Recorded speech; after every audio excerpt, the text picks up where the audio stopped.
ณะบริหารงานศูนย์กลางพรรคประชาชนปฏิวัติลาวทรงสารอวยพรกองประชุมใหญ่ผู้แทนทั่วประเทศครั้งที่14ของพรรคคอมมิวนิสต์เวียดนามเฮียนบรรดาสหายเนื่องในโอกาสดำเนินกองประชุมใหญ่ผู้แทนทั่วประเทศครั้งที่14ของพรรคคอมมิวนิสต์เวียดนามที่มีเกียรติสง่าต่างหน้าพรรคประชาชนปฏิวัติลาวและประชาชนลาวบรรดาเผ่าคณะบริหารงานศูนย์กลางพรรคประชาชนปฏิวัติลาวมีความปิติสมชื่นเป็นอย่างยิ่งและขอส่งความสามัคคีฮักแพงอันสนิทสนมฐานสหายอ้ายน้องและคำอวยพรไซอันประเสริฐมายังกองประชุมใหญ่และผ่านกองประชุมใหญ่ไปยังสมาชิกพรรคและประชาชนเวียดนามอ้ายน้องทุกทั่วหน้าพวกข้าพเจ้าขอแสดงความสมเสยอย่างสุดอกสุดใจต่อผลสำเร็จอันใหญ่หลวงหอบด้านและมีความหมายประวัติศาสตร์ที่พรรครัฐและประชาชนเวียดนามอ้ายน้องญาติมาได้ตลอดระยะ80ปีแห่งการสถาปนาสาธารณรัฐสังคมนิยมเวียดนามโดยเฉพาะแม้ระยะ40ปีดำเนินภารกิจเปลี่ยนแปลงใหม่อย่างรอบด้านปฏิบัติมติกองประชุมใหญ่ครั้งที่13ของพรรคและแผนพัฒนาเศรษฐกิจสังคมในแต่ละระยะได้อย่างมีไสโดยภายใต้การนำพาของพรรคคอมมิวนิสต์เวียดนามเฮ็ดให้เวียดนามมีเสถียรภาพทางด้านการเมืองหนักแน่นสังคมมีความสงบปลอดภัยเศรษฐกิจมีการพัฒนาด้วยจังหวะสูงอย่างต่อเนื่องบทบาทอิทธิพลของสาธารณรัฐสังคมนิยมเวียดนามนับมือนับสูงเด่นขึ้นในเวทีภาคพื้นและสากลบรรดาผลสำเร็จดังกล่าวเป็นการยืนยันถึงการนำพาอันสลาดซองใส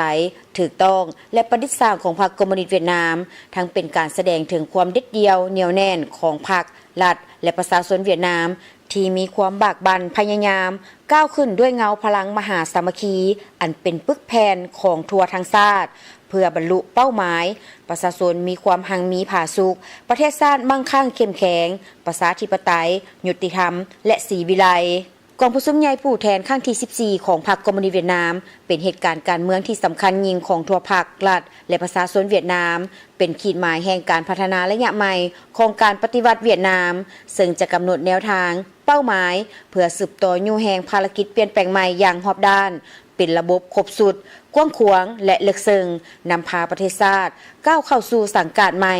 สังกัดแห่งการก้าวขึ้นของชนชาติเวียดนามบนพื้นฐานการเสริมขยายมากผลของกองประชุมใหญ่ครั้งที่13ของพรรคพวกข้าพเจ้าเชื่อมั่นอย่างนักแน่นว่าภายใต้การนำพาอันสลาดซองใสและปิศาจสามารถของพรรคคอมมิวนิสต์เวียดนามประชาชนเวียดนามอ้ายน้องจะสืบต่อญาติได้ผลสำเร็จใหญ่หลวงกว่าเก่าในการจัดตั้งผันขยายมติกองประชุมใหญ่ครั้งที่14ของพรรคได้อย่างมีไสเฮียนบรรดาสหายพรรคประชาชนลาวและพรรคคอมมิวนิสต์เวียดนามมีต้นกำเนิดมาจากพรรคคอมมิวนิสต์อินโดจีนที่มีอุดมการณ์ปฏิวัติอันเดียวกันพรรครัฐและประชาชนลาวบรรดาเผ่าขอยืนยันอย่างเสมอต้นเสมอปลายว่าถึงว่าสภาพการของโลกจะมีการผันแปรไปแนวใดก็ตามพวกข้าพเจ้าจะสืบต่อร่วมกับภาครัฐและประชาชนเวียดนามพร้อมกันปกปักรักษา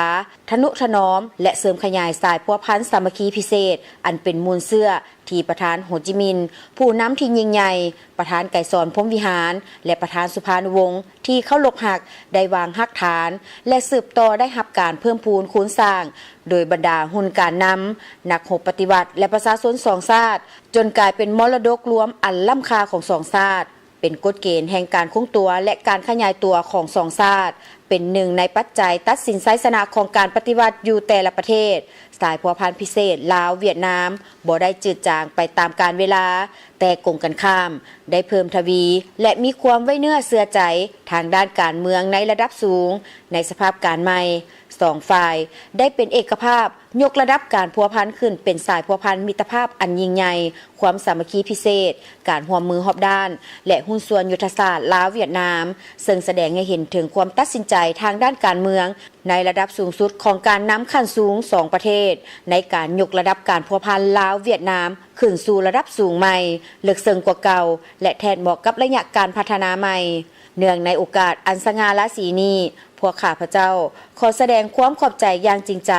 และฮู้บุญคุณอย่างลึกซึ้งต่อพรรครัฐและประชาชนเวียดนามอ้ายน้องที่ได้ให้การสนับสนุนและช่วยเหลืออย่างใหญ่หลวงล้ำค่า หมดจิตหมดใจ